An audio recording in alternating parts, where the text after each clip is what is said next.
आइए गायत्री मंत्र के साथ में परम पूज्य गुरुदेव वंदनीय माता जी सभी ऋषि सत्ताओं को नमन करते हुए आज के विषय का प्रारंभ करते हैं।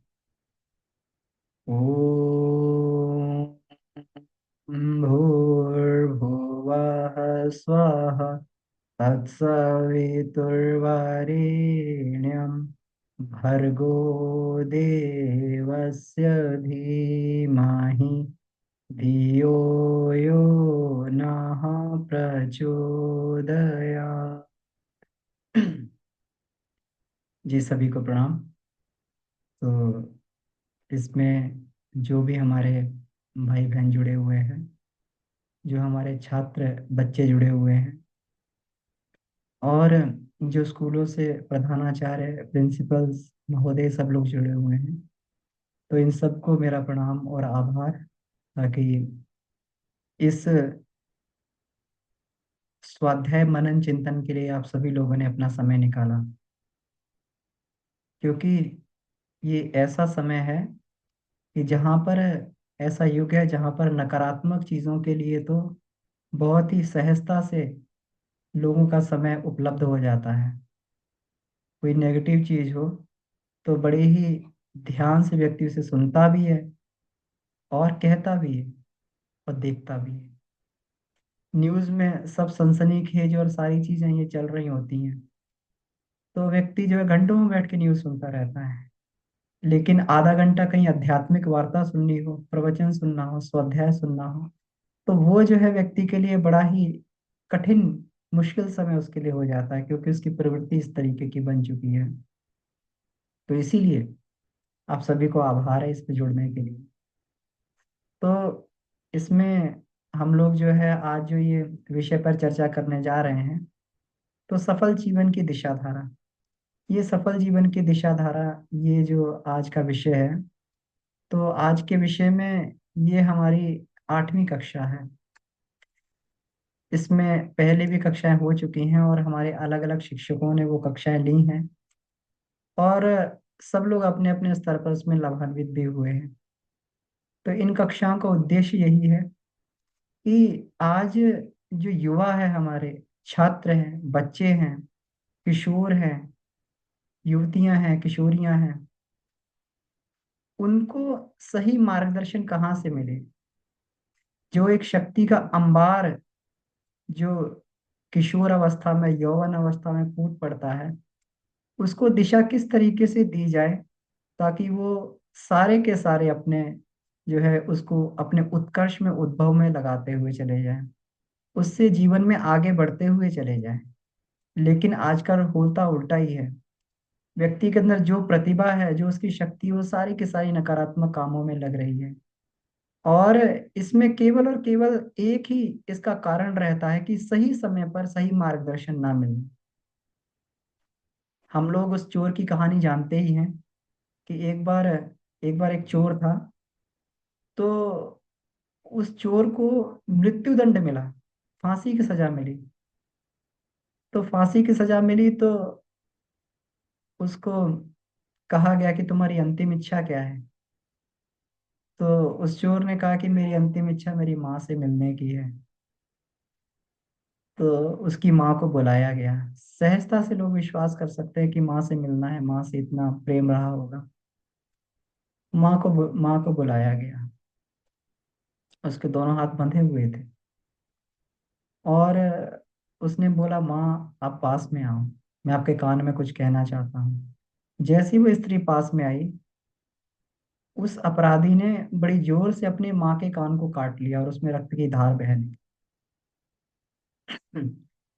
माँ जोर से चिल्लाई और उस अपराधी को वहां से हटाया गया। उसकी इस नृशंस, इसकी हरकत को देख के सारे के सारे वहां पर अचंभित हो गए कि कोई व्यक्ति अपनी माँ के साथ में, वो भी अंतिम समय में, ऐसा कैसे कर सकता है। उससे पूछा गया, तुमने ऐसा क्यों किया।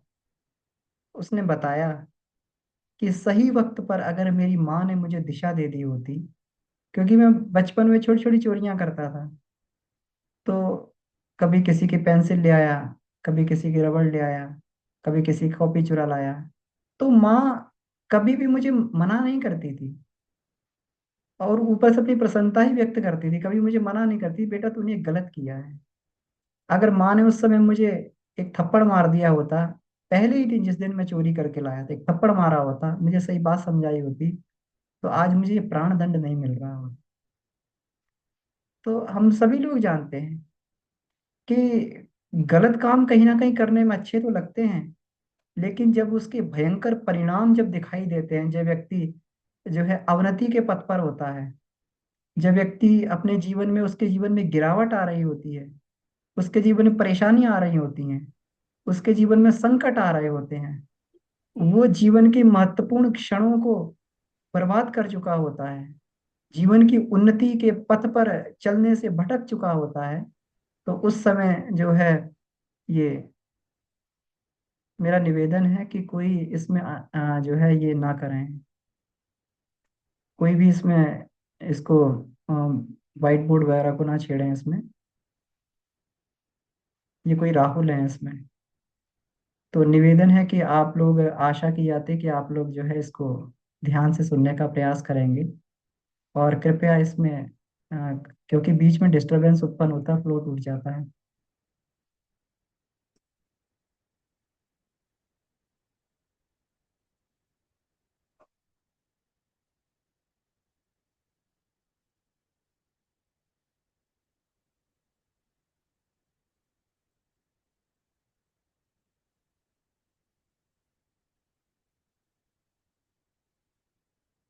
जी।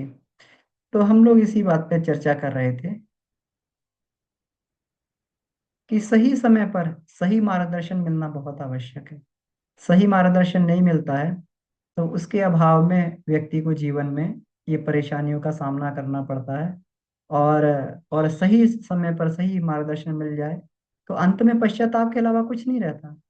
उसको केवल यही फील होता है, केवल यही उसको महसूस होता है, अनुभव होता है कि कहीं किसी समय, उस समय किसी ने मुझे सही बात बता दी होती, कहीं से मुझे सही बात मिल जाती, तो मेरा जीवन बदल गया होता है।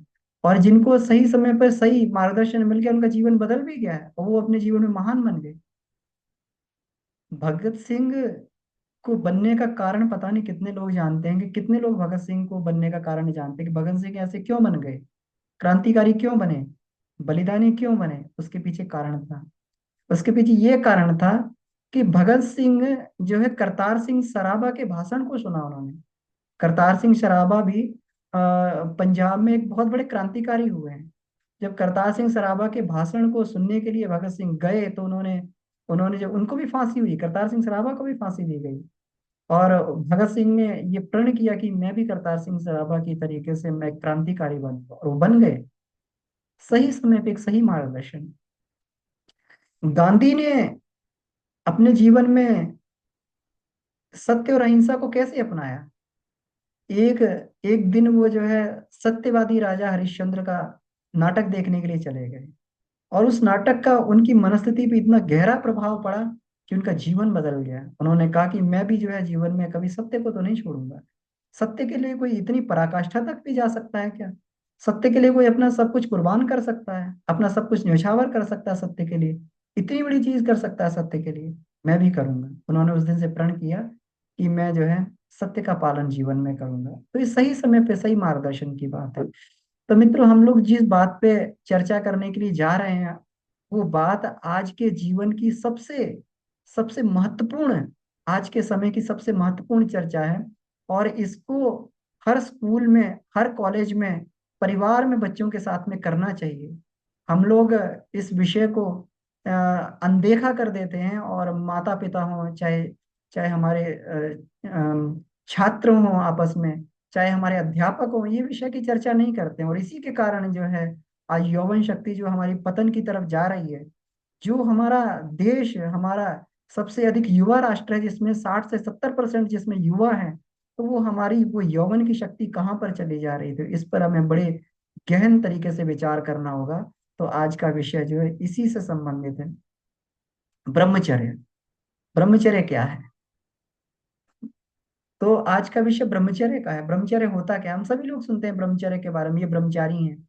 ये जो है ब्रह्मचर्य का पालन करते, अखंड ब्रह्मचर्य का पालन करते, इसका मतलब क्या हुआ? तो ब्रह्मचर्य का मतलब, और ब्रह्मचर्य कई परिभाषाएं हैं। ब्रह्मचर्य का मतलब हुआ परमात्म तत्व में विचरण कर। और परमात्म तत्व क्या होता है? परमात्म तत्व होता है, अगर किसी से पूछो तो भगवान क्या है, तो भगवान को परिभाषित नहीं किया जा सकता, लेकिन फिर भी उसके बारे में कहा गया है कि भगवान सद्गुणों का समुच्चय है। भगवान सद्गुणों का समुच्चय है। भगवान जो है, God is nothing but collection of virtue. भगवान गुणों का समुच्चय है। और जो परमात्मा में विचरण करता है, जो परमात्मा में रमण करता है, इसका मतलब ये हो गया वो सद्गुणों में रमण करता है। जिसको जितनी परमात्मा की नजदीकी चाहिए, उसको उतना ही अपने जीवन में सद्गुणों को अपनाना पड़ता। मंदिर में घंटी बजाने से, आरती करने से, दीपक घुमाने से, इन कर्मकांडों से तो पता नहीं भगवान प्रसन्न होते हैं कि नहीं होते, लेकिन हाँ, कर्मकांडों का महत्व है।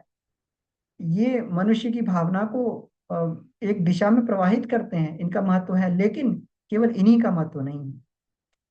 भगवान प्रसन्न होते हैं जो जितने अंशों में सद्गुणों को अपना लेता है, जितने अंशों में सद्गुणों को अपना लेता है, उतना ही उसको जो है भगवान की ईश्वर तत्व की प्राप्ति हो जाती है। क्योंकि परमात्मा ब्रह्म तो निर्विकार है, तो किस ब्रह्म में हम लोग विचरण करेंगे?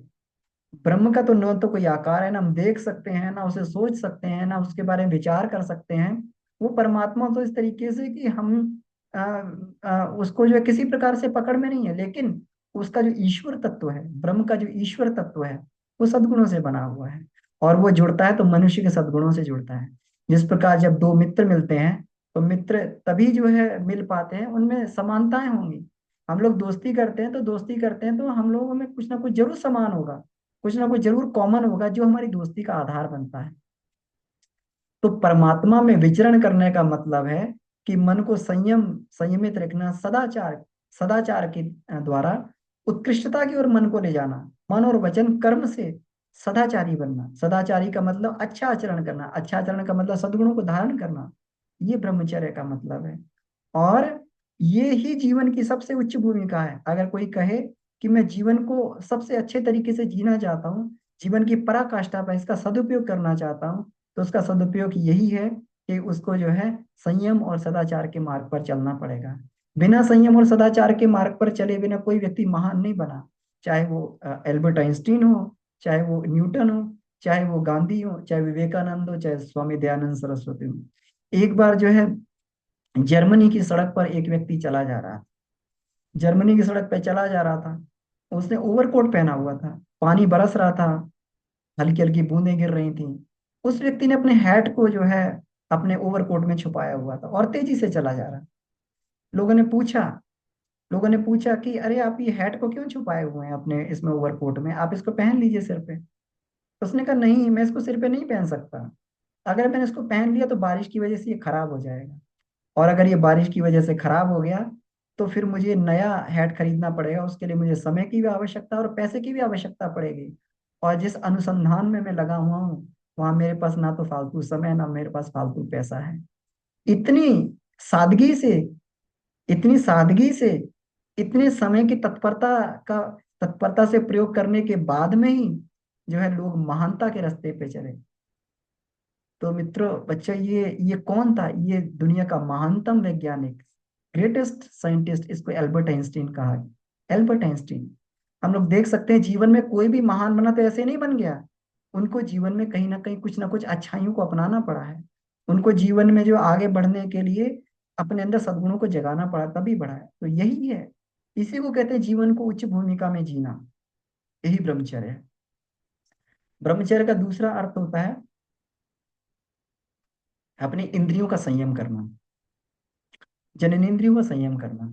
क्योंकि जननेंद्रियों का संयम नहीं करेंगे तो हमारा जो जननेंद्रिय जो स्थान होता है, जो हमारा मल मूत्र वाला स्थान होता है, वहाँ हमारा, वही हमारा शक्ति का सबसे बड़ा केंद्र होता है।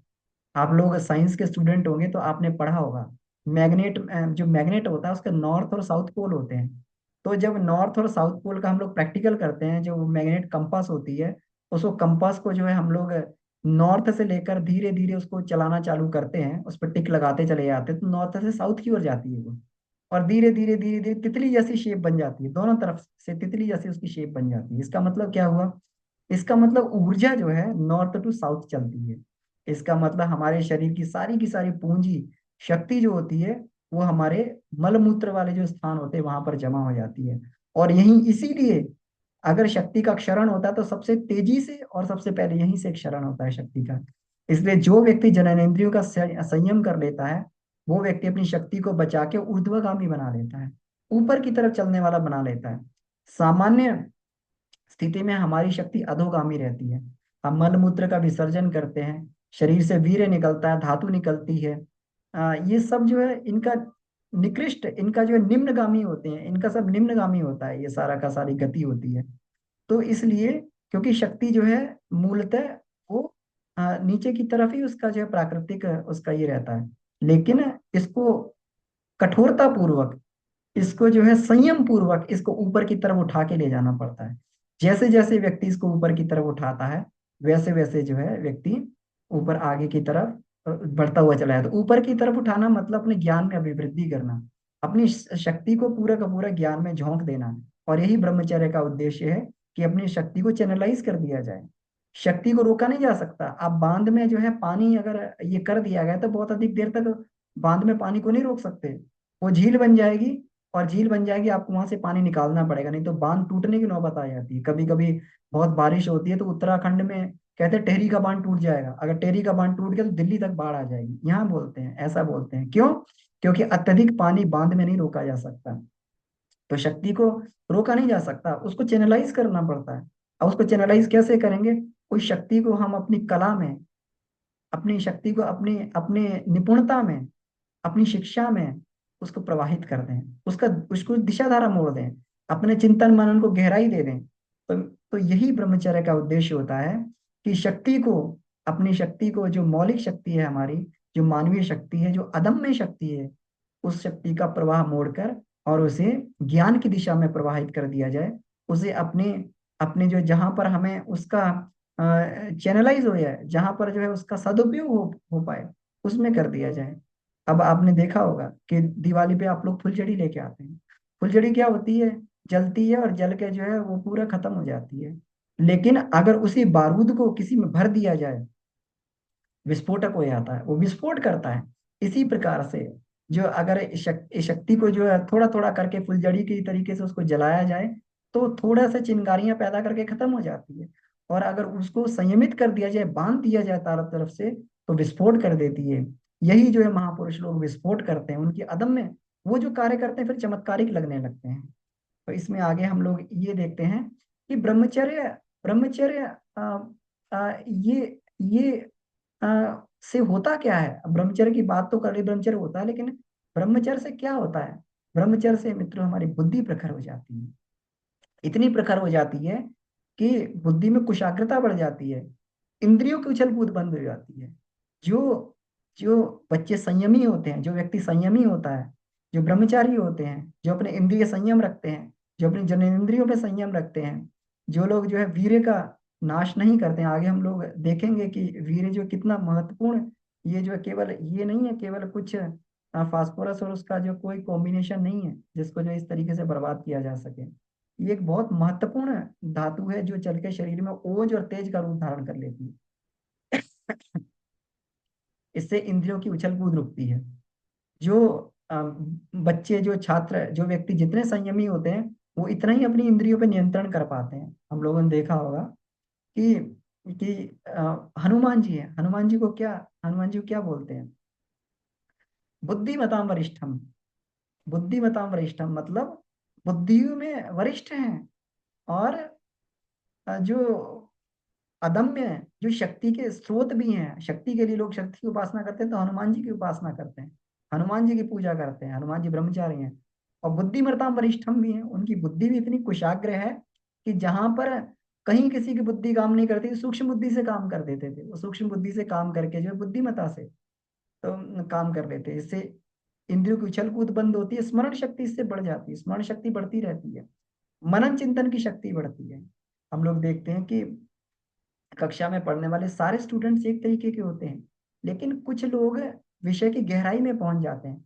उस विषय की गहराई में पहुंच के उसके सूत्र को खोज लेते हैं। और कुछ कुछ को रटना ही पड़ता है और कुछ को तो याद भी नहीं होता है। कुछ केवल रटने रटने में विश्वास करते हैं। कुछ कुछ को याद भी नहीं होता है, और कुछ जो है बिल्कुल एकदम जो है इससे चित्र की एकाग्रता बढ़ती है, आत्मिक बल बढ़ता है। आत्मिक बल का मतलब क्या हो गया? आत्मिक बल का मतलब हो गया परेशानियों से घबराना नहीं, परेशानियों में डट के खड़े रहना। हमारे जीवन में रोज परेशानियां आती हैं, रोज दिक्कतें आती हैं। दिक्कतें आती किस किस किस परिप्रेक्ष्य में दिक्कतें आएंगी? रोज हमारे जीवन में परीक्षा होती है, चाहे वो हमारे स्कूल में परीक्षा हो, चाहे हमारे घर में परीक्षा हो, चाहे हमारे बाहर परीक्षा हो। हर समय कोई ना कोई, किसी का जीवन आसान नहीं है, जीवन में रोज परेशानी, रोज दिक्कतें आएंगी। तो जब आत्मिक बल बढ़ता है तो व्यक्ति दिक्कतों को हंसते हंसते पार कर लेता है। उन दिक्कतों को जो है कभी उनसे घबराता नहीं है। स्वामी विवेकानंद का हम लोग उदाहरण देखें तो उनके जीवन में बहुत सारी समस्याएं थी। उनके पिता का देहांत हो गया था, माता विधवा थी। उनकी जो है माता विधवा थी, बहन की शादी होने के लिए थी। इतनी ही समस्याएं थी, लेकिन फिर भी वो, उनका आत्मिक बल, ब्रह्मचारी थे, उनका आत्मिक बल इतना इतना जबरदस्त था कि इन सारी समस्याओं के होते हुए भी उन्होंने केवल घर की समस्याओं की तरफ नहीं देखा। रामकृष्ण परमहंस ने कहा कि तू तू घर की चिंता मत कर, तेरे घर में कभी भी जो है मोटे कपड़े का और मोटी रोटी का, सूखी रोटी का, मोटे कपड़े का कभी भी अभाव नहीं होगा। तू घर की चिंता मत कर, तू जो है इस देश की सारी माताओं की चिंता कर, इस दुनिया की सारी माताओं की चिंता कर, भारत माँ की चिंता कर। स्वामी विवेकानंद जो, ये आत्मबल का प्रभाव है। ये जो है ये इससे ही जो है आत्मनिर्भरता बढ़ती, निर्भीकता बढ़ती, और साहस जैसे गुण इसमें बढ़ते हुए चले जाते हैं। तो जब विद्यार्थी जीवन में जो ब्रह्मचर्य का पालन होता है, उससे जो शरीर दृढ़ बनता है, मन पवित्र बनता है, आत्मा निर्मल होती हुई चली जाती है, तेज बढ़ता है। तेज का मतलब क्या हुआ? ओज का मतलब होता है शारीरिक चमक। जब व्यक्ति ब्रह्मचारी होता है, आप देखें छोटे बच्चों के चेहरे कैसे चमकते रहते हैं, फूल से चमकते हैं। और जो है उनके उनका मानसिक शक्ति बहुत तेज होती है। आप छोटे बच्चों को कोई बात कहें तो बड़ी उसको याद रहती है, छोटे छोटे बच्चों को, कि आपने वो वाली बात कही थी, उनको याद रहती है बच्चों को। क्यों? क्योंकि जो मानसिक कुशाग्रता होती है, इसी को तेज बोलते हैं। और जो जो ये होती है, जो शारीरिक बल होता है, जो शरीर में चमक होता है, उसको ओज बोलते हैं। और जो आध्यात्मिक शक्ति होती है, उसको वर्चस बोला जाता है। ये ओजस तेजस वर्चस, ये इसी से ही बनता है, ब्रह्मचर्य के पालन से, इसी से ही। ये वीर धातु जो हम लोग छोटी सी, इसको थोड़ा सा ये लिक्विड मान के चलते हैं, यही धीरे धीरे कन्वर्ट होता हुआ, यही शक्ति कन्वर्ट होते हुए ओजस तेजस और वर्चस में बदलती हुई चली जाती है। कई उदाहरण है इसके। स्वामी दयानंद सरस्वती आजीवन ब्रह्मचारी, आजीवन ब्रह्मचारी रहे। तो आजीवन ब्रह्मचारी रहे, तो उसमें जो है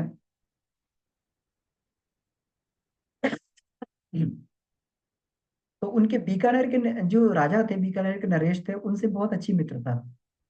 तो बीकानेर के नरेश जो है उनसे कहते थे कि आप अपने ब्रह्मचर्य की शक्ति दिखाइए, कितनी ब्रह्मचर्य की शक्ति है। तो स्वामी दयानंद सरस्वती हंस के टाल देते थे उसको, हंस हंस के टाल देते थे, और कभी भी उसका शक्ति का प्रदर्शन नहीं करते थे, हंस के टाल देते थे। एक दिन क्या हुआ कि जो है महाराज बग्घी में सवार होके कहीं जा रहे थे, बग्घी में सवार होके कहीं जा रहे थे, दो घोड़ों की बग्घी थी। और कोचवा ने बग्घी को चलाया, बग्घी आगे नहीं बढ़ रही थी। कितना ही घोड़ों ने प्रयास किया, उसको खींचने का प्रयास किया, बग्घी आगे नहीं बढ़ रही थी। तो उसमें जो है जब इसमें कोचवा ने उतर के देखा, महाराज ने उतर देखा, क्या दिक्कत है बग्घी में, क्या इसके इसके टायर में कोई दिक्कत आ गई है, कुछ परेशानी है, कहीं कुछ फंस गया है या कुछ अड़ रहा है, देखा तो वहां पर स्वामी दयानंद सरस्वती ने उसको कस के पकड़ रखा था, बग्घी को आगे नहीं बढ़ने दे रहे थे। हम लोग अंदाजा लगा सकते हैं, दो घोड़ों की बग्घी, दो घोड़े ताकत लगा रहे हैं और एक इंच भी उसमें बढ़ नहीं पा रहे। ये ब्रह्मचार्य की शक्ति होती है, ये ब्रह्मचार्य की ताकत होती है। व्यक्ति के अंदर अदम्य ताकत जो है ब्रह्मचर्य के उसमें जो है ये आ जाती है। तो हमारी भारतीय परंपरा तो ये हमेशा ये रही है, हमारे ब्रह्मचर्य को बहुत सम्मान दिया गया है। हमारे यहाँ जो है काम के ऊर्ध्वागमन को जो है बहुत सम्मान दिया गया है। इसमें कहते हैं कि हमारे यहाँ पे हमारी आश्रम व्यवस्था में, ये चार आश्रमों में हमारा हमारा जो है ये विभक्त था, चार आश्रमों में हमारा ये विभक्त था। जीवन जिसको ब्रह्मचर्य, जिसको जो है ब्रह्मचर्य, गृहस्थ, वानप्रस्थ और संन्यास बोला जाता है। पहले 25 वर्ष ब्रह्मचर्य के होते थे। पहले 25 वर्षों में कहते हैं कि मनुष्य का जो ये शक्ति होती, ओज होती, धातु होती है, जो वीर्य होता है, ये कच्चा रहता है। जब जब ये बचपन में जब होता है, बचपन में में जो है जो वीर्य का स्थान होता है, जो सीमन बोलते हैं, वीर्य का स्थान होता है, ये मस्तिष्क में रहता है। इसीलिए बच्चे जो है बचपन में बड़े तेजस्वी होते हैं। उन्हें कोई भी चीज याद दिलाओ, उनकी स्मरण शक्ति अद्भुत होती है। वो बचपन में कुछ भी याद कर लेते हैं। बच्चों को कुछ भी याद करने के लिए दे दो, कुछ भी याद कर लेते हैं। इतनी जबरदस्त स्मरण शक्ति होती है। कहीं पे भी जाते हैं, वो सारी चीजों को याद कर लेते हो। बचपन में जो चीजें हम लोगों को याद हमने करी थी, वो हमें जीवन भर याद रहती हैं। क्यों? क्योंकि उस समय पूरा का पूरा जो वीर्य जो मस्तिष्क में रहता है। जब किशोरावस्था आती है, तो कंठ में उतरने लगता है। कंठ में उतरने लगता है तो जो है, जिसको बोलते हैं वोकल कॉर्ड, जिसमें आवाज भारी होने लगती है। लड़कियों में, लड़कों में किशोरावस्था में जो परिवर्तन आते हैं, 11-12 वर्ष की अवस्था में जो हार्मोनल चेंजेस आते हैं, उस समय शक्ति का प्रवाह उनके अंदर उमड़ने लगता है, ये कंठ में आने लगता है। फिर धीरे धीरे जब किशोरावस्था से यौवन अवस्था में पहुंचते हैं, तो जो है वीर्य जो है धीरे धीरे फिर नीचे उतरकर जननेंद्रियों में आने लगता है। तो इस तरीके से ये, और 25 वर्ष तक की आयु तक ये कच्चा रहता है। 25 वर्ष की आयु के बाद में पकना चालू होता है। जो युवा और युवतियां जो है 25 वर्ष तक ब्रह्मचारी रहकर ये तपश्चर्या करते हैं, अपनी शिक्षा को बढ़ाते हैं, अपनी विद्वता को बढ़ाते हैं, अपनी शक्ति को बढ़ाते हैं, वो आगे चल के उनका वैवाहिक जीवन भी बहुत अच्छा रहता है। उनका जो है संतान जो है, ओजस्वी संतानें पैदा होती हैं, तेजस्वी संतानें पैदा होती हैं। माँ अंजनी के बारे में अगर ये कहा जाए, तो माँ अंजनी ने बहुत तपस्या की थी। बहुत तपस्या के बाद में पवन जी ने और अंजनी ने तपस्या करने के बाद में हनुमान जैसे तेजस्वी पुत्र को जन्म दिया। सूर्य की साधना की थी, सूर्य की साधना की थी। और हनुमान जी को बोलते हैं, बाल समय रवि भक्ष लियो, तब तीनों लोग करें अनाथ। बाल समय रवि भक्ष लियो, सूर्य को खा लिया। हम भी सूर्य को खा सकते हैं। कैसे सूर्य को खा सकते हैं? सूर्य को खाने का मतलब क्या हुआ? सूर्य को खाने का मतलब हुआ सूर्य की शक्ति को अपने अंदर धारण करना, सूर्य जैसे तेजस्वी बनना। उसके लिए क्या है? गायत्री मंत्र। जो व्यक्ति गायत्री मंत्र की साधना करते हैं, वो जो है सूर्य सविता को खाते हैं, सविता को अपने अंदर धारण करते हैं। और हनुमान जी जैसे ओजस्वी तेजस्वी वो लोग बनते हैं। तो हनुमान जी के लिए जो है माता ने तपस्या की थी। भगवान राम को पैदा करने के लिए कौशल्या दशरथ ने तपस्या की थी। भगवान कृष्ण को पैदा करने के लिए जो है देवकी वासुदेव ने तपस्या की थी। तपस्या से ही ये इतने बड़े बड़े महापुरुष पैदा हुए। और जिन्हें अपने घर में अनगढ़ संतान नहीं पैदा करनी है, जिन्हें अपने घर में तेजस्वी चरित्रवान चरित्रनिष्ठ संतान पैदा करनी है, उन्हें जो है, उन्हें 25 वर्ष तक जो ब्रह्मचर्य का पालन करना चाहिए। और ब्रह्मचर्य के पालन से जो वीर्य पकता है, सीमन पकता है, उसके बाद में तेजस्वी ये पैदा होती है।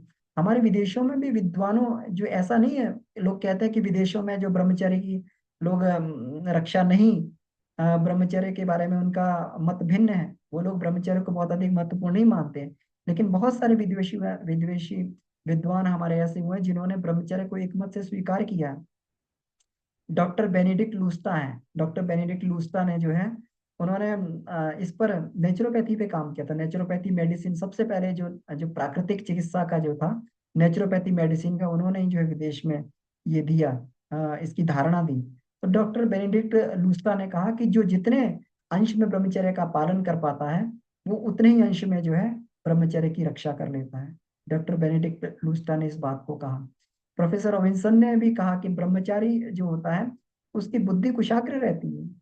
उसकी बुद्धि कुशाग्र रहती है, उसकी मानसिक शक्ति जो है बहुत तीव्र रहती है। उसकी वाणी जो है, उसकी मनमोहक वाणी रहती है।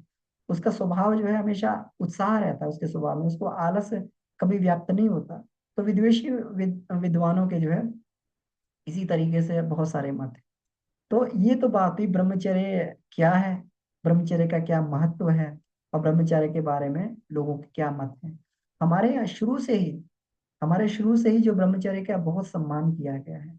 हमारे यहाँ काम शक्ति को देवता माना गया। कामदेव हमारे अलग से देवता, काम की पूजा होती है। आप लोग ये देखें,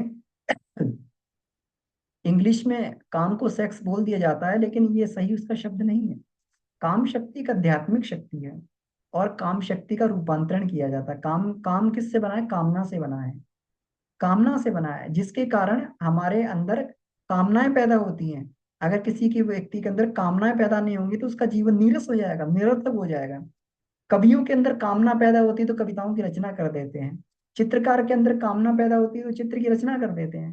गीतकार के अंदर कामना पैदा होती है तो वो गीतों की रचना कर देते हैं। उनका जो है गीतों की धुनें बना लेते हैं, कितनी बढ़िया बढ़िया धुन, कितने बढ़िया बढ़िया जो है, ये सारा का सारा काम शक्ति का ऊर्ध्वागमन है। लता मंगेशकर के बारे में जानते हैं, आजीवन ब्रह्मचारी रही, और कितना उनकी वाणी में मिठास रही, कितनी उनकी वाणी में कोमलता थी, जीवन पर उन्होंने जो है पूरा कितना, और आज उनको स्वर सामग्री, हम लोग जो है साम्राज्ञी, स्वर साम्राज्ञी बोलते हैं। हमारे जीवन में बहुत सारे हम लोगों ने उदाहरण देखे हैं, जो ब्रह्मचारी रहे, जो अद्भुत रहे, ब्रह्मचारी रह के अद्भुत उन्होंने काम किया, चाहे वो स्वामी विवेकानंद हो, स्वामी दयानंद सरस्वती हो, वो कोई भी हो, अ, भगत सिंह हो। भगत सिंह ने कहा कि भगत सिंह अगर शादी कर लेते तो वो शायद फांसी के तख्ते पे झूलने के लिए नहीं जाते। उनमें इतना अदम्य साहस, उनमें अदम्य शौर्य आया, जो ये केवल और केवल उनके ब्रह्मचारी जीवन से ही उन्हें प्राप्त हुआ।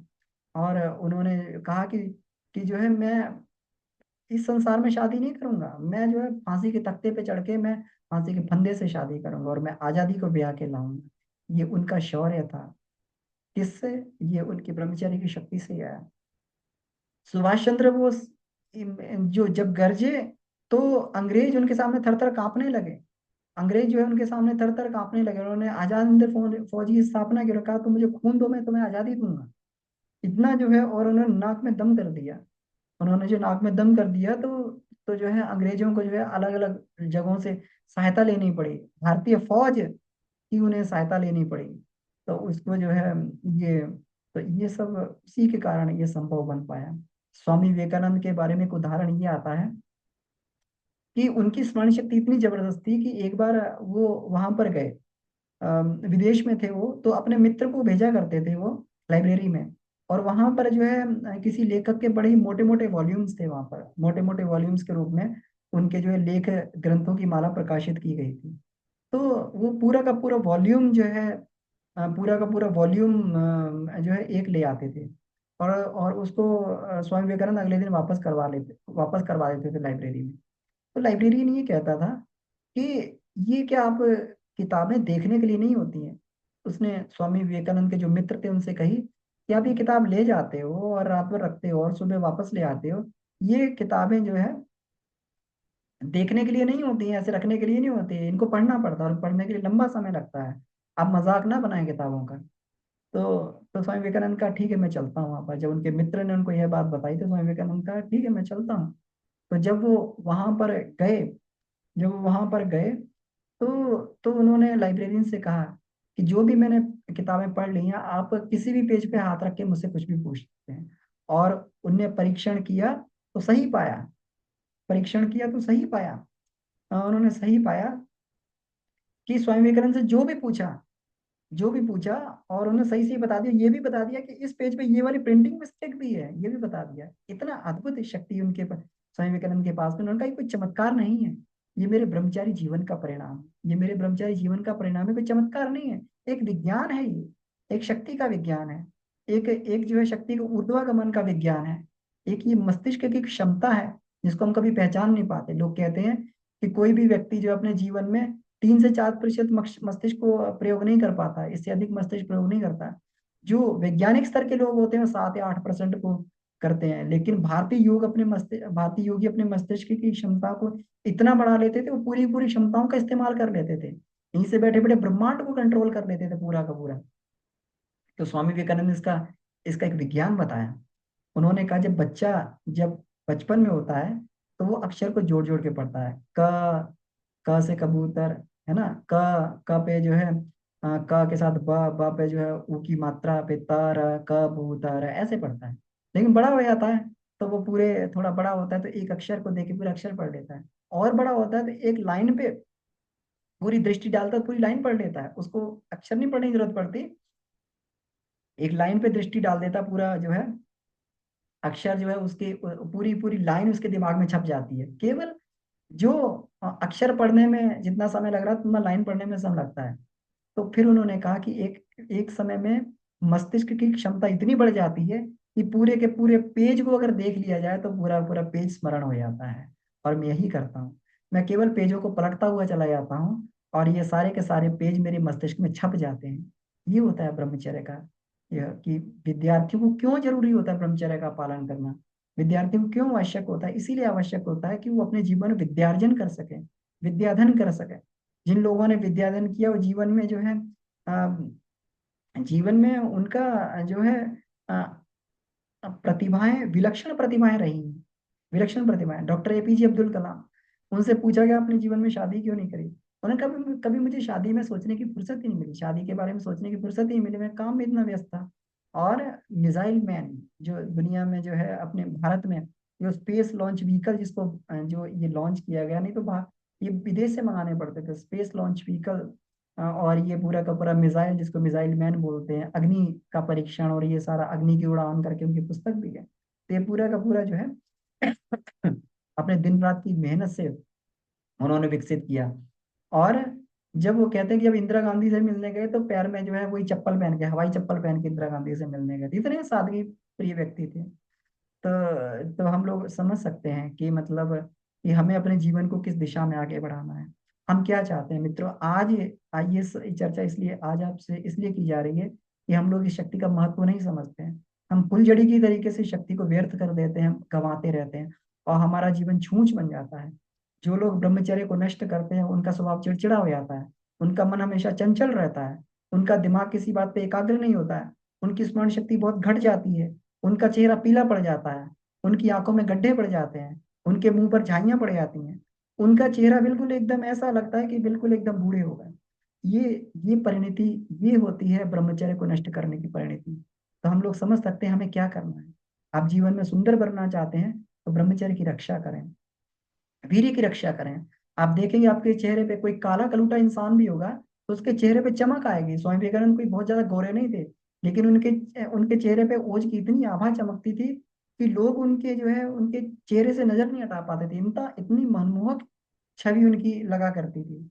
गांधी का जो है चेहरा कोई बहुत ज्यादा वो नहीं था, लेकिन इतना चेहरे पे तेज था, उनकी बड़ी सी नाक थी और वैसा था, छोटी सी हाइट थी, कोई बहुत ज्यादा सुंदर नहीं थे, लेकिन उनके अंदर इतनी क्षमता थी कि वो जो है ब्रह्मचर्य के कारण उन्होंने अपने आप को इतना विकसित कर लिया कि उसको भी कहना पड़ा, जो है विंस्टन चर्चिल को कहना पड़ा कि जो ये गोलमेज सभा में जब गए थे तो इंस्ट्रक्शन दिया गया कि ये जो काला सा जो भारत से व्यक्ति आया है छोटा सा कद का, इससे आंखें में आंखें मत मिला लेना, अगर तुम आंख में आंख मिला लोगे तो जो ये व्यक्ति कहेगा तुम्हें वो करना पड़ेगा। ये होती है शक्ति।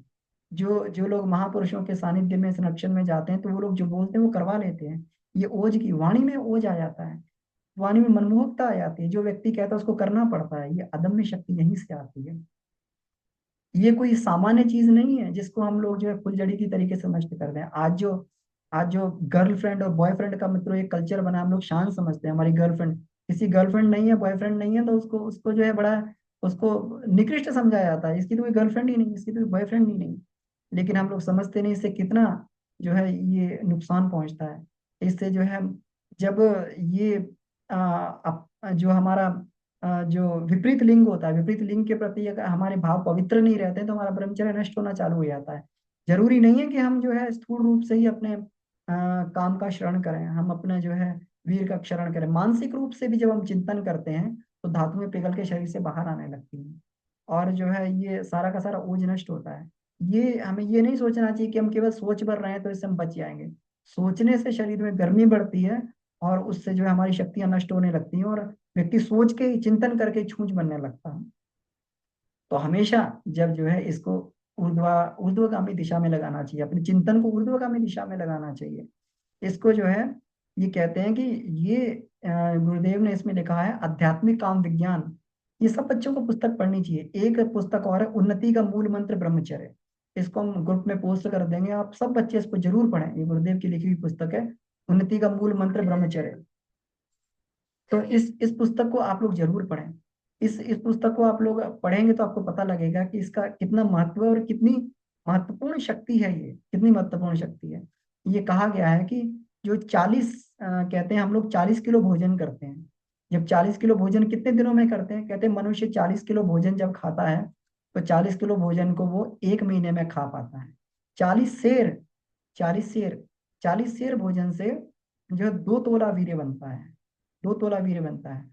और एक बार में इतना वीर्य जो नष्ट हो जाता है, 2 तोला वीर्य करीब जो एक बार में नष्ट हो जाता है, जो 40 शेर भोजन से बना था। और 40 शेर भोजन से जब रक्त बनता है, एक से रक्त बनता है, एक से रक्त से 2 तोला मतलब 20 ग्राम, 2 तोला जो है हमारा 20 ग्राम ये बनता है। और ये जो है, इसको बनने की प्रक्रिया 1 मास होती है। 1 महीने में हमारा एक जो है ये, हाँ 1 तोला वीर्य बनता है, जो जो कि हमारा एक बार में नष्ट हो जाता है। इसका मतलब एक बार अगर जो है इसका वीर्य स्खलन हो जाए, तो पूरा का पूरा जो है पूरे महीने भर की शक्ति हमारी नष्ट हो जाती है। तो हमें ये समझ चलना चाहिए कि कितनी महत्वपूर्ण चीज है। ऐसा नहीं है कि रोज रोज ये जो है हो सकता है कि जो लसलसा सा पदार्थ है ये शरीर बना दे इसको, लेकिन इसके अंदर जो ओज है, इसके अंदर जो तेज है, इसके अंदर जो वीर्य है, इसको बनने में पूरा 1 महीने का समय लगता है।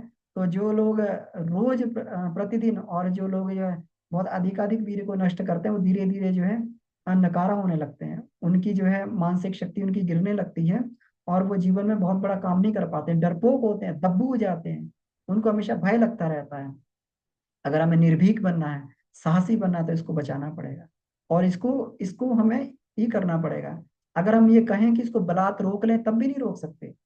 कभी भी जो है इंद्रिय शक्ति को बलात् नहीं रोका जा सकता कि हम रोक लें इसको, और रोक कर जो है मतलब इसको रोकना संयम नहीं है। संयम का मतलब होता है इसकी दिशा बदल देना।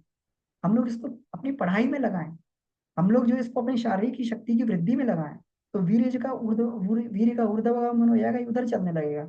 शरीर बलिष्ठ बनने लगेगा। व्यायाम करें, कसरत करें, शरीर को बलिष्ठ बनाएं, और उसको जो है हम लोग इसको पढ़ाई में लगाएं। आप देखेंगे जितनी जितना हम ब्रह्मचर्य का पालन करेंगे, उतनी चीजें हमें तेजी से याद होंगी, और मानसिक बल बढ़ता हुआ चला जाएगा। जब ये कहते हैं कि जो हमारा जो वीर शक्ति होती है, आध्यात्मिक काम विज्ञान में ऐसा लिखा हुआ है, जो हमारा वीर्य होता है, ये जो है पहले ताप में परिवर्तित होता है, ये टेम्परेचर में परिवर्तित होता है, पूरे शरीर में टेम्परेचर बन जाता है। और टेम्परेचर से विद्युत शक्ति बनती है, शरीर में गर्मी आती है, गर्मी से विद्युत शक्ति बनती है। और ये विद्युत शक्ति जो है फिर ओज बनने लगती है। ये विद्युत शक्ति ओज बनने लगती है। फिर ये ओज जो है धीरे धीरे, ओज का मतलब शरीर में चमक आने लगती है। आप ये देखें कि ब्रह्मचर्य का पालन लंबे समय तक करने से व्यक्ति के चेहरे पे चमक आ जाती है, ओज बढ़ने लगता है। वो कुछ भी नहीं लगाए, कोई भी सौंदर्य प्रसाधन ना लगाए, कोई भी क्रीम पाउडर ना लगाए, लेकिन उसका चेहरा जो है अद्भुत मनमोहक लगता है, उसका चेहरा। ओज बढ़ता है इससे। उसके बाद में ओज बढ़ने के बाद ही शक्ति तेज में बदल जाती है। तेज का मतलब मानसिक एकाग्रता, मानसिक क्षमताएं इससे बढ़ने लगती हैं, हमारी बुद्धि स्मरण करने की क्षमताएं हमारी बढ़ने लगती हैं, ये तेज में बदल जाती है। और तेज के बाद में फिर ये जो है रितंभरा प्रज्ञा में, वर्चस्व में बदल जाती है। ये रितंभरा प्रज्ञा के धनी ही ऋषि थे, जिन्होंने अपनी मस्तिष्क मस्तिष्क की क्षमताओं को असंख्य गुना जिन्होंने विकसित कर लिया था। ये रितंभरा प्रज्ञा ये एक ऐसी शक्ति है जिससे संसार की सारी शक्तियों पर नियंत्रण स्थापित किया जा सकता है। जिसपे हम लोग जो है किसी भी चीज को कंट्रोल कर सकते हैं, किसी के माइंड को कंट्रोल कर सकते हैं, किसी के जो है संसार में कोई भी शक्ति पर अपना आधिपत्य स्थापित कर सकते हैं। तो ये उस रितंभरा प्रज्ञा वर्चस्व की शक्ति से ही संभव बन पाता है। और ये बनता तभी है। तो हमें बिल्कुल भी आज जो ये कल्चर चल रहा है मित्रों, ये बहुत ही घातक है। हम लोग कहते तो हैं, कभी भी लव इन फर्स्ट साइट कुछ भी नहीं होता है। हम कहते हैं लव इन फर्स्ट साइट होगा, ये केवल आकर्षण होता है, और कुछ दिनों में छू मंतर हो जाता है। मेरे एक मित्र थे, मेरे साथ में काम करते थे। वही कहते थे कि हम लोग शादी से पहले अधिक बात किया करते थे आपस में। कहते थे कि मतलब तब पीसीओ हुआ करते थे, किराए पे ये पीसीओ चलते थे, उसमें कॉल लगती थी, 1 रुपया 2 रुपया पर मिनट की कॉल लगती थी। तो कहते थे हम लंबी लंबी बात जो आपस में पति पत्नी करते रहते थे। तो हमने पूछा बात क्या करते थे, कुछ नहीं करते थे, बस ये करते थे कि और बताइए क्या है, और बताइए क्या है, मतलब कुछ नहीं, केवल बात सुनने में ही केवल जो है आकर्षण लगता था, सुनने में अच्छी बात लगती थी। शादी होने बाद में, कि शादी होने के बाद कभी इतनी लंबी बात कभी नहीं हुई। कभी जो है 10 मिनट भी बैठ के अच्छे से बात नहीं हुई। क्यों? क्योंकि जो आकर्षण होता है वो जो है इसके साथ ही खत्म हो जाता है। इसी में ये जो काम शक्ति होती है, इसी में आकर्षण होता है। यही जो है, यही आकर्षण फिर प्रेम का रूप धारण करता है। जिन्होंने पूरे संसार में प्रेम का प्रसार किया है, जिन्होंने प्रेम को फैलाया है, जिन्होंने दया करुणा को फैलाया है, ये यही शक्ति जो है, ये काम की शक्ति धीरे धीरे प्रेम में रूपांतरित हो जाती है, दया में रूपांतरित हो जाती है, करुणा में रूपांतरित हो जाती है। ईसा मसीह को जब क्रूस पे चढ़ाया जा रहा था, क्रूस पे चढ़ाया जा रहा था, तब भी हमेशा यही मांग रहे थे, सबके लिए मांग रहे थे कि ये ईश्वर इनको क्षमा करना, ये अबोध बालक है, इनको मालूम नहीं, अब क्षमा करना। उनके हाथों में, उनके पैरों में कील ठोकी जा रही थी, लेकिन उनको जो है वो सबके लिए क्षमा मांग रहे थे। अदम्य जो साहस और अदम्य प्रेम में जो है ये शक्ति बदल जाती है। गांधी के अंदर कितना प्रेम था, गांधी के अंदर इतना प्रेम था कि वो कोई उनका अहित भी करता था, हिंसा भी करता था, तब भी उससे अहिंसा के उससे ही जो है उससे ये करते थे। अदम्य प्रेम था जो है। ये यही काम शक्ति जो है, अगर पति पत्नी ग्रस्त जीवन में हम चाहते हैं कि हम हमारे जीवन में प्रेम हो, हमारा दाम्पत्य प्रेम पूर्वक हो, हमारा दाम्पत्य सुखद हो, तो गृहस्थ जीवन में ब्रह्मचर्य का ही प्रयोग करना चाहिए। अधिक से अधिक व्यक्ति को जो है उसमें ब्रह्मचर्य का पालन करना चाहिए, अधिक से अधिक अपने वीर का क्षरण करना चाहिए, तो पति पत्नी में सहज प्रेम बढ़ता हुआ चला जाता है। और ये आकर्षण फर्स्ट हैंड जिसे कहते हैं ना, लव इन फर्स्ट साइट, ये तो केवल आकर्षण होता है, लेकिन इस आकर्षण को प्रेम में बदला जा सकता है। ये आकर्षण को प्रेम में तभी जा सकता है जब हम इस काम शक्ति का हम लोग जो परिवर्तन करना सीख पाए। और काम शक्ति को परिवर्तन करने के तरीके अभी आपको बताया गया है। इसको प्रेम में लगाएं, इसको भक्ति में लगाएं, इसको कला वृद्धि में लगाएं, इसको विद्या धन्य में लगाएं। ये करेंगे तो धीरे धीरे शक्ति का ऊर्ध्वगमन होता हुआ चला जाएगा। तो लिव इन रिलेशनशिप कोई कल्चर नहीं है मित्रों, इसे सिर्फ नुकसान ही नुकसान है। हम लोग देखते हैं कि पहले लड़के लड़कियां लिव इन रिलेशनशिप में रहते हैं और फिर बाद में जो एक दूसरे को ही हत्या कर डालते हैं। तो ये प्रेम कहाँ चला गया? जो प्रेम जो है, इतना प्रेम था जिसके लिए अपने माँ बाप को, समाज को छोड़कर और सबका बहिष्कार करके जिसको जिसको लड़का लड़की अकेले रह रहे थे, बिना कोई संबंध स्थापित किए हुए अकेले रह रहे थे, और फिर वही जो एक दूसरे खून के प्यासे हो जाते हैं, तो कहाँ चला गया प्रेम? ये प्रेम नहीं होता है, ये केवल मात्र आकर्षण है। वो आकर्षण जो है बाद में कलुषित मन ही रह जाता है उसमें। वीर क्षय के बाद में केवल कलुषित मन रह जाता है और कुछ नहीं बचता वहां पर। अगर वास्तविक प्रेम करना है तो हमें काम शक्ति का ऊर्ध्वगमन करना पड़ेगा। हमें जो है इसको हमने अपना धैर्य बढ़ाना है, हमें अपना साहस बढ़ाना है, तो हम काम शक्ति को ऊर्ध्वगमन करना पड़ेगा। तो boyfriend girlfriend culture, peer pressure, और जो है लिव इन रिलेशनशिप, ये जितने भी सारे के सारे ये आज की टर्म्स हैं, ये सारी की सारी हमारे लिए घातक हैं। इससे बचना चाहिए, इससे बचना चाहिए। और कभी भी जो है हमारा अध्यात्म कभी भी नर नारी के परस्पर सहचर्य को कभी भी ये गलत नहीं बताता, लेकिन पवित्र सहचर्य होना चाहिए। पवित्र सहचर्य होना चाहिए, वही सहचर्य जैसे माँ के साथ में होता है, बहन के साथ में होता है, मित्र के साथ में होता है। राधा कृष्ण का सहचर्य, हम लोग राधा कृष्ण के प्रेम की एग्जाम्पल देते हैं, उदाहरण देते हैं। उनका प्रेम कितना पवित्र प्रेम था, उनका शादी भी नहीं हुई थी, उनके कोई भी आपस में उनका जो है स्थूल संबंध भी नहीं थे, लेकिन उनको जो है उनके प्रेम को प्रेम की पराकाष्ठा बोला जाता है। तो अगर प्रेम भी करना है, इस तरीके का प्रेम को विकसित किया जाए जिसका उदाहरण जो है पूरे संसार में दिया जा सके। तो ये कुछ जो है ब्रह्मचर्य के बारे में कुछ बातें इसमें कही गई। अब हम लोग ये देख लें कि कुछ उपाय इसमें युग ऋषि ने दिए हुए हैं, तो हम सब लोग ये उपाय कर सकते हैं, इससे जो है ये होता है। सूर्योदय से पूर्व उठना चाहिए। सूर्योदय से पूर्व क्यों उठना चाहिए? क्योंकि ब्रह्म मुहूर्त में हमारा अपान प्राण एक्टिवेट हो जाता है, और अपान प्राण एक्टिवेट होने से मलमूत्रों को बाहर निकालता है। इसीलिए प्रातः जब हम लोग उठते हैं तो हमें शौच के लिए वो लगता है। लेकिन जो लोग सुबह नहीं उठते हैं, तो मलमूत्र द्वार से तो प्राण प्रवाहित नहीं होता है, वो अपान प्राण जो है धातुओं को निकाल देता है। लोगों को स्वप्न दोष हो जाता है, लोगों का वीर्य स्खलन हो जाता है। ये अधिकतर ब्रह्म मुहूर्त में ही होता है, इसलिए सूर्योदय से पहले उठना चाहिए। थोड़ा नित्य जो है दौड़ने का, घूमने का अपना रूटीन बनाना चाहिए। योगासन प्राणायाम करना चाहिए। आप योगासन और प्राणायाम करेंगे, इससे आपकी शक्ति चैनलाइज हो जाएगी। आपके मन में कुत्सित भावना उठेगी ही नहीं, आपके मन में जो है पवित्र भावनाएं उठने लगेंगी। बहुत अधिक मिर्च मसाले तेल और तामसिक भोजन का प्रयोग नहीं करना चाहिए। अगर हम तामसिक भोजन खाएंगे, बाहर का जंक फूड खाएंगे, पिज्ज़ा बर्गर और लहसुन प्याज और जो है ये जितने ये सारे तेज मसाले होते हैं, सब के सब जो है ये ब्रह्मचर्य रक्षा में बहुत ही घातक रहते हैं। खटाई इत्यादि ब्रह्मचर्य रक्षा में बहुत घातक रहते हैं। इन सभी का जो है ये विद्यार्थी को परहेज करना चाहिए, विद्यार्थी को अल्पाहारी रहना चाहिए। ये बताया गया है। बहुत अधिक मिर्च मसाले खाएंगे तो चाह कर ही बहुत अधिक चाय कॉफी जैसे दाहक पदार्थ हम लोग ग्रहण करेंगे, बहुत अधिक जो है ये ग्रहण करेंगे बाहर की चीजें, तो ये पदार्थ जो है आजकल सबके मन में इससे कुत्सित भावनाएं चलती रहती हैं। उनका उनके विचार भी, उनके संस्कार भी इस भोजन का अंग बन जाते हैं। हम लोग जो भी बाहर खाते हैं वो फिर हमारे उसी तरीके से मन में चलता है। इसीलिए हम लोग को बाहर की चीजों को अवॉइड करना चाहिए, और खाना जितना सादा से ज्यादा हमारा खाना हो, सात्विक भोजन हो, तो उसको करना चाहिए। मन में कभी भी कोई विचार तरंग उठे, हमेशा ये करना चाहिए कि मैं विशुद्ध आत्मा हूँ, मैं जो है विशुद्ध आत्मा हूँ, ईश्वर का अंश हूँ, मेरी इंद्रियां मेरे वश में है, मेरा महान संकल्प है, मैं विषय वासना के चंगुल में नहीं फंस सकता। ऐसे करके विचारों को जो है अपना संकल्प शक्ति को बढ़ाना चाहिए। विपरीत लिंग के प्रति कभी जो है उसको गलत बोलना नहीं, गलत सोचना भी नहीं चाहिए, गलत दृष्टि भी नहीं डालनी चाहिए। हम लोग कहते हैं कि सोचने से क्या किसी को पता लग रहा है, लेकिन सोचने से हमारा बहुत अधिक नुकसान होता है। फिजिकल से शायद उतना नुकसान हो जितना, जिससे अधिक घातक जो सोचना हमारा घातक हो जाता है। तो विपरीत लिंग के प्रति हमेशा पवित्र भावनाएं रखनी चाहिए, चाहे लड़का हो चाहे लड़की, हमेशा पवित्र भावनाएं रखें अपना जो है। उससे हमेशा जो है ये रहना चाहिए, एक आकर्षण विपरीत लिंग में रहता है, लेकिन उसको जो है उस आकर्षण को हमें जो है कभी भी, जो उस आकर्षण को ही तो ईश्वर ने आकर्षण बनाया हुआ है, लेकिन उस आकर्षण को हमें कभी भी, हमें में जो है उस गलत दिशा में नहीं जाने देना चाहिए। उस आकर्षण को पवित्र प्रेम में बदलना चाहिए, निष्प्रह प्रेम में बदलना चाहिए। उसको जो है प्रेम को ईश्वरीय कहते, प्रेम ईश्वर है, तो उसको ईश्वर में उसको ये बदलना चाहिए।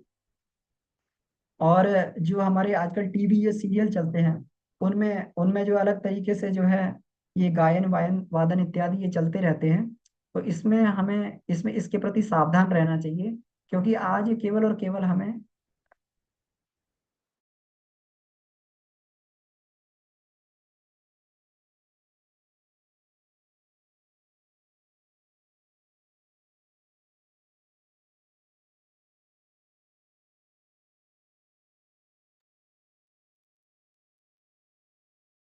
जो टीवी में आजकल जो ये सीरियल चलते हैं, जो गाने चलते हैं, वो सारे के सारे जिसको अर्धनग्न और ये सारे के सारे जो है ये इसमें ये रहते हैं, ये हमारे लिए बहुत घातक है।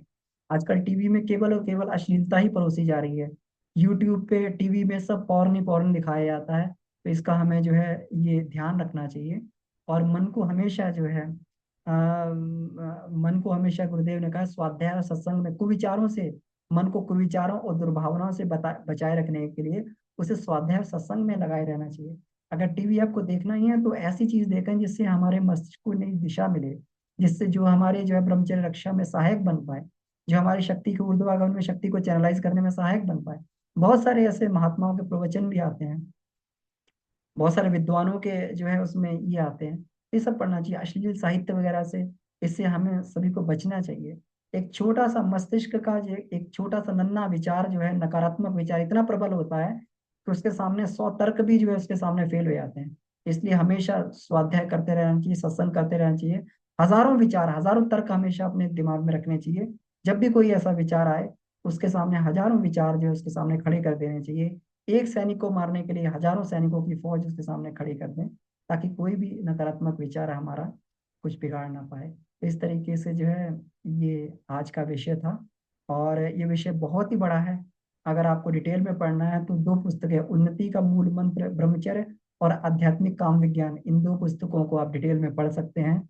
इसमें गुरुदेव ने बहुत ही, क्योंकि 1 घंटे के सेशन में इतना अधिक नहीं इसमें बताया जा सकता, बातें बहुत सारी हैं बताने के लिए। एक विधिवत प्रक्रिया है जिसको जो है गुरुकुलों में गुरु लोग सिखाया करते थे, तो बच्चे सीखते थे और जीवन में हमेशा महान बना करते थे, जो आजकल की स्कूली शिक्षा में लुप्त हो गई है। तो मेरे निवेदन है सभी माता पिता से, आचार्यों से, अध्यापकों अध्यापिकाओं से, अभिभावकों से, ये चीज़ों को बच्चों को जरूर बताएं और उन्हें जो अवेयर करें, ताकि सही समय पे सही ज्ञान उनको मिल पाए, उनके जीवन की दिशा जो है हमेशा सकारात्मक दिशा में आगे बढ़े। तो ठीक है, तो इस तरीके से ये हमारी बात हुई। तो आज के विषय को ये समाप्त करते हैं, और किन्हीं के कोई प्रश्न हो तो इसमें जो है हम लोग कर सकते हैं, अपने हैंड रेज कर सकते हैं, आप तो अनम्यूट करके जो है हम लोग बात कर सकते हैं आपस में, या फिर चैट में कोई प्रश्न पूछ सकते हैं जी।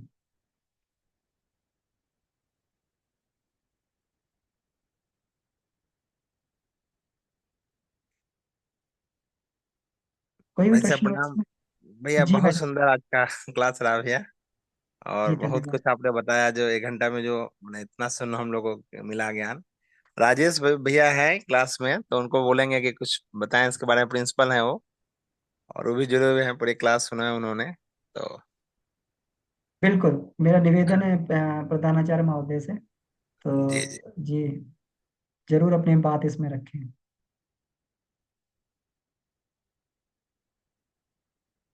जी आप अपने आप अनम्यूट कर लीजिए।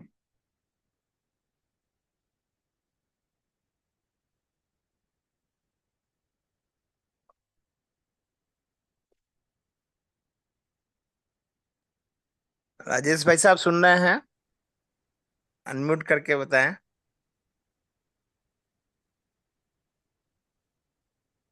राजीव पांडे जी भी हैं, वो भी अथी हैं, हेडमास्टर हैं, प्रधानाचार्य हैं। आप भी क्लास अभी पूरा इन्होंने अटेंड किया है। अपने जी को जी अनम्यूट करके बताएं जी। बहुत अच्छी बात है ये। जी जी राजेश जी, जी आप अपने आप अनम्यूट कर लीजिए, आपको नोटिफिकेशन गया होगा अनम्यूट करने। तो है क्या? प्रणाम। जी राजीव जी, जी प्रणाम। जी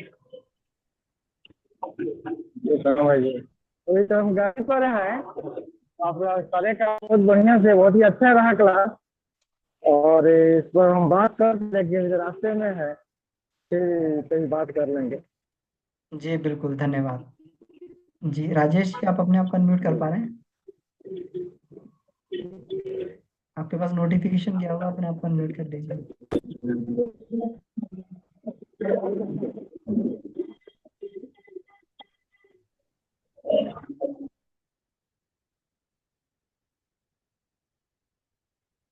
हाँ। जी आप अपने आप को अनम्यूट कर लीजिए, जी मैंने सभी को परमिशन दे दिया अनम्यूट करने की।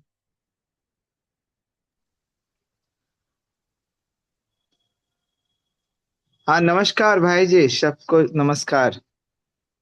आवाज जी जा नमस्कार। रही है? जी बिल्कुल, आवाज आ रही है जी। आज का टॉपिक तो आप अच्छे से एक्सप्लेन कर ही दिए हैं बच्चों को। इस पर हम लोग भी क्लास में कभी कभी अक्सर हाँ बताते रहते हैं ब्रह्मचर्य के बारे में। विवेकानंद जैसे महापुरुष की जीवनी को जब पढ़ा जाए तो वो इस पर भी बहुत सारा चीज बताए हैं ब्रह्मचर्य के बारे में। लेकिन अक्सर देखा जाता है कि अधिकांश बच्चे कम उम्र में ही ये सब चीज के शिकार हो रहे हैं ब्रह्मचर्य नहीं पालन करने के कारण। तो इस पर समय समय पर स्कूल में भी हमारा यह आग्रह रहेगा कि कुछ बच्चों से आमने सामने होकर, बच्चे तो इसमें जुड़ नहीं पा रहे हैं ज्यादा, लेकिन क्लास में आकर भी कभी कभी इस चीज पर व्याख्यान दिया जाए, जब जहां तक संभव हो, जो लोकल स्तर के हों, इस पर बताएं। क्योंकि ये बहुत बड़ा टॉपिक है, आप तो बहुत सारा चीज बताएं, उसको कैसे उपाय किया जाए कि कैसे उस पर रोक लगाया जाए। अच्छी पुस्तकों को पढ़ना, स्वाध्याय बहुत जरूरी है। तो ये सब भी कुछ कुछ बीच बीच में बच्चों को ये सब मार्गदर्शन मिलता रहे। ये या एक और सुझाव है, अमन भैया भी हैं और राजेश सर भी हैं। तो इसमें जैसे अमन भैया इसी में दो तीन वीडियो इसका जो है जो विस्तार रूप से बना के हम लोग उसी का रिकॉर्डिंग जो है अमन भैया का दिखाएं, तो और भी हम लोग को लाभ मिलेगा एक ही टॉपिक पे जो विस्तृत रूप से। जैसे अभी तो 1 घंटा में भैया ने बहुत कुछ बताया। हाँ, उसका वो दोनों सब चीज बताया है ना। लास्ट में जी ये जी भी बताया कि कैसे उस पर अगर बार बार आ रहा है विचार तो उसको कैसे दबाया जाए, कैसे जी किया जी जाए। जी जी अच्छे जी जी पुस्तकों को पढ़ के अच्छे रूप में। अब जी लड़ाई में जैसे बहुत सारे शस्त्र का प्रयोग किया जाता है उस तरह से, तो वो अच्छा अच्छा बात। तो ये सब चीज हम लोग भी नोट कर रहे हैं, और ये आगे इस जी सब जी चीज पर भी अमल किया जाएगा कि उसको बिल्कुल बच्चों बिल्कुल। को कैसे किया जाए। आह, जी बहुत बहुत धन्यवाद राजेश जी भाई जी साहब। जी, नमस्ते। आपका जो है वास्तव में हमारे शिक्षक ही क्रांति ला सकते हैं इसमें, क्योंकि बच्चों का भविष्य आपके हाथ में ही होता है। तो आप जितना अच्छा हाँ प्रयास कर रहे हैं, बड़ा सराहनीय प्रयास है। और निश्चित जो है और हम लोग भी अपनी तरफ से बिल्कुल प्रयास करेंगे कि वहाँ जी। पर फिजिकल रूप से हम लोग वहाँ आ सकें, हम में से कोई भाई वहाँ पहुँच सकें। और वहाँ पर जो है बच्चों की कुछ फिजिकल क्लासेस ये बहुत आवश्यक है, हाँ, बच्चों हम को जो है चाहते हैं, क्योंकि हम स्थूल रूप से। स्कूल एक चाहते हैं कि बच्चों का कम से कम महीना में एक बार ऐसा हो। बिल्कुल और अपने से हम लोग का बच्चा बात, जैसे क्लास में है तो हम लोग का बच्चा अब उतना बात नहीं मान पाता है, मतलब बताने के लिए बता दिया गया, फिर कोई आता है तो उस हिसाब से एक रूटीन वर्क बन जाता है कि चलो क्लास में चलना है, आज आ रहे हैं, हम लोग को ध्यान से सुनना है इस बात को। बिल्कुल तो बिल्कुल ऐसा कभी हो तो संभव हो तो होगा। बिल्कुल बिल्कुल हम लोग जरूर प्रयास प्रयास करेंगे ये। जी। ऐसे मनोज जी आते हैं स्कूल में अक्सर, हाँ, तो होता रहता है कभी कभी। आते ही हैं कभी कभी, ई जी जी पलाद जी भाई साहब लोग आते जी हैं। मनोज जी का ही अथक प्रयास है कि ये कक्षा चालू हो पाए। मनोज जी, हाँ परमा जी भाई साहब, इन सब के जो है ये प्रयासों से ये चालू हुआ है। तो हम लोग पूरा कोशिश करेंगे जो हम किस प्रकार से हम लोग इसको और भी प्रभावकारी बना पाए। जी, धन्यवाद। जी।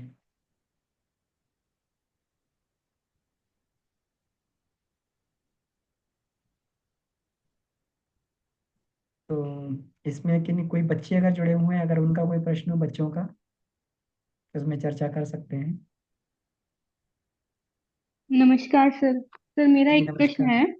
सर जैसे आपने पूरी क्लास के अंदर लगभग जितने भी एग्जाम्पल्स दिए वो सारे जो मेल्स थे उनके थे, और आपने ये भी बताया कि अगर अपन वीर्य का मतलब उस पे ध्यान दें तो अपने लिए अच्छा होगा, अपने फेस पे चमक आती है, अपनी मतलब सारी चीजों के लिए अपने लिए बढ़िया होता है, कंसंट्रेशन बढ़ता है। पर सर जो फीमेल्स होती हैं उनके लिए क्या?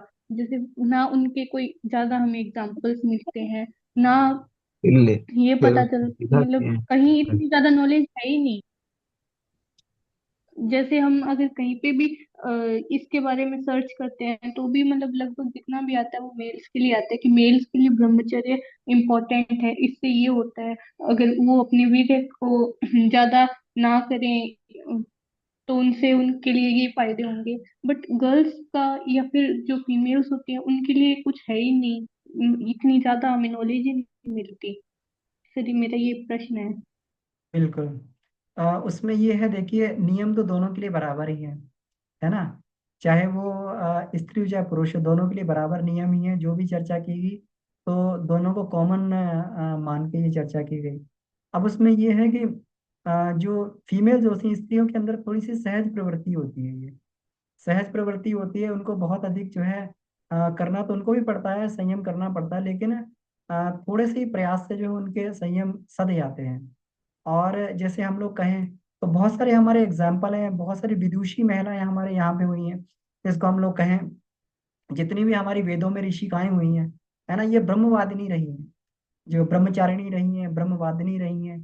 तो इन्होंने जो है वेदों की ऋचाएं तक लिखी हैं, मतलब इतना कॉम्प्लेक्स काम जो है जो इन्होंने जो किया। अब विश्ववारा थी, विश्ववारा जो है ऋषिका रही हैं और वेदों की ऋचाएं उन्होंने लिखी हैं। अपाला थी, गोदा थी, ये सब जो है ये पूरी विश्ववारा पूर्ण रूप से ब्रह्मचारिणी थी, और ब्रह्मचारी रह के ही उन्होंने जो है ये काम किया। अब इसमें देखें, हम लोग जो है इसके बारे में देखें, अ, बहुत सारी हमारी इसमें ये भी उदाहरण हमारे मिल जाएंगे इसमें। ब्रह्मचारिणी स्त्रियों के उदाहरण मिल जाएंगे, ये जो इसमें, क्योंकि रूल्स इसलिए इसको पुरुषों के उदाहरण अधिकतर इसलिए होते हैं कि पुरुष ही ज्यादा इसका जो है ये करते हैं, बहुत अधिक जो है पुरुषों में ही अधिक इसका जो है ये पाया जाता है कि वो ब्रह्म मर्यादा का अधिक उल्लंघन करते हैं। स्त्रियां जो होती हैं, ये इनमें ये प्रवृत्ति कम होती है और बड़ी सहजता से इनके अंदर ये सद जाता है। लेकिन रूल्स दोनों के लिए बराबर होते हैं, है ना। हमारे जितने भी ऋषिकाएं रही हैं, ऋषिकाएं पूरी जो है ब्रह्मचारिणी रहकर विद्यादान करती थी। अब जब ये झांसी की रानी थी, जिसको मणिकर्णिका कहते हैं, ये पूरा जो है इन्होंने पूरी शस्त्र कला सीखी, पूरा सब कुछ सीखा कैसे, ब्रह्मचारिणी ब्रह्मचारी अवस्था में इन्होंने पूरा बचपन से सारा कुछ सीख लिया था। ऐसा थोड़ी शादी के बाद में सीखा। और अदम्य इनके अंदर साहस था, अदम्य ये था पूरा। और उसके बाद शादी के बाद में जो है बहुत जल्दी विधवा भी हो गई, लेकिन पूरा का पूरा राज्य सत्ता को संभाल लिया, है ना। ऐसी अहिल्याबाई हो गई हमारी, रानी लक्ष्मीबाई हो गई, अवंतीबाई हो गई। ये सारी की सारी महिलाएं जो हैं, इनमें सभी में ये थी, शिवाजी की माँ थी, जीजाबाई थी, है ना। ऐसा नहीं है कि गृहस्थ में रह के जो है ब्रह्मचारी नहीं होते, गृहस्थ में भी रह के भी ब्रह्मचारिणी महिलाएं होती हैं। उसमें भी ब्रह्मचर्य का मतलब, जैसे हम लोगों ने पहले चर्चा की थी, ब्रह्मचर्य का मतलब हो गया उच्च भावों में जीना, है ना। हमारे जितने सप्त ऋषि थे, सारी ऋषि पत्नियां जो है ये सब ब्रह्मचारिणी थी। अब गृहस्थ रहते हुए भी ब्रह्मचारिणी थी। हमारी जो सती अनुसुईया थी, जिन्होंने सीता जी को भी शिक्षा दी थी, और उन्होंने, हम लोग जानते हैं, सीता जी को ऐसे वस्त्र और आभूषण दिए थे कि जो कभी पुराने नहीं होते थे। वो सिद्ध थी अपने आप में। जब तीनों देवता उनके सामने आए तो तीनों को बच्चा बना दिया, अपने केवल इसी शक्ति से, पतिव्रता शक्ति से, ब्रह्मचर्य की शक्ति से उन्होंने जो है क्या कि हम आपका जो है निर्वस्त्र होकर हम आपका दुग्ध पान करना चाहते हैं। ब्रह्मा विष्णु महेश उनकी परीक्षा लेने के आए थे, तीनों का बच्चा बना दिया। तो तो महिलाओं से भी हमारा जो है, सीता जो है, देखिए सीता को देखा आपने, सीता जो है पहले वन में रही, तो वन में ऐसा नहीं है राम और सीता जो है उसमें ये उसमें रहे, वो ब्रह्मचर्य में ही उन्होंने अपना पूरा का पूरा जो वनवास काटा। उसके बाद में भी सीता जब वहां पर गई, वहां पे वाल्मीकि आश्रम गई, तब भी वो ब्रह्मचारिणी रही उस समय वहां पर, है ना। तो हमारे पास असंख्य उदाहरण है। उर्मिला के बारे में हम लोग देखें, उर्मिला जो थी वो लक्ष्मण की पत्नी थी, है ना। तो वो जो है पूरा इसमें ये रही, ब्रह्मचारी उसमें ये रही। भरत, भरत की पत्नी तो उनके साथ में थी, लेकिन फिर भी वो लोगों ने ब्रह्मचारी जीवन व्यतीत किया। तो ये महिलाएं भी एक से एक महिलाएं हमारे यहाँ जो रही हैं, वो जो है लेकिन महिलाओं में थोड़ी सहजता होती है, इसलिए हमेशा जो इसमें जब ये की जाती है तो पुरुषों की चर्चा अधिक की जाती है। जी। जी सर, थैंक यू सर। जी। भैया ब्रह्मचर्य का जो आपने बहुत सुंदर बताया कि उच्च भाव में जीना ही ब्रह्मचर्य है, जो अच्छी सोच के साथ जो। जी भैया, बहुत सुंदर भैया बिल्कुल। इसको आपने बताया जी। बिल्कुल।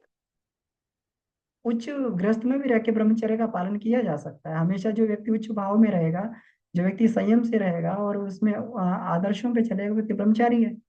ब्रह्म में चरण करना कोई भी कर सकता है उसमें। इसमें संतान उत्पत्ति कहीं पर भी ब्रह्मचर्य में बाधक नहीं। हमारे सातों ऋषियों की संतानें थी, लेकिन सब सभी लोग जो है तेजस्वी संतानें थी सबकी, और सब ब्रह्मचर्य पूर्वक रहते भी थे।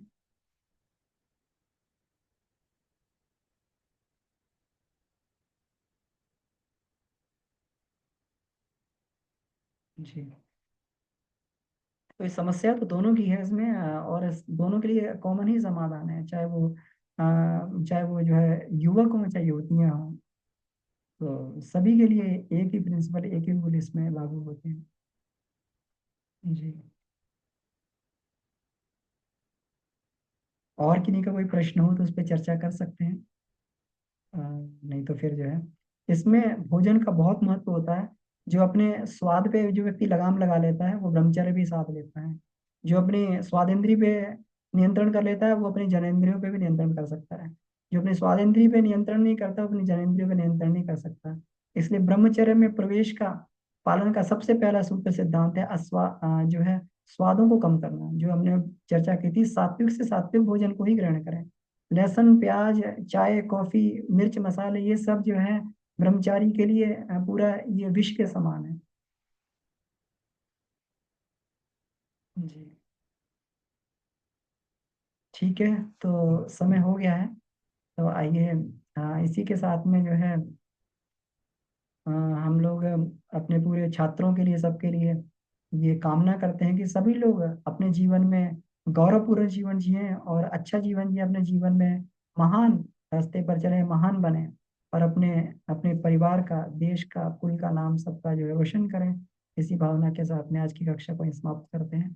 आप सभी का जुड़ने के लिए बहुत बहुत आभार। प्रश्न पूछने के लिए बहुत बहुत आभार, धन्यवाद। आइए इसी के साथ में शांति पाठ। ओ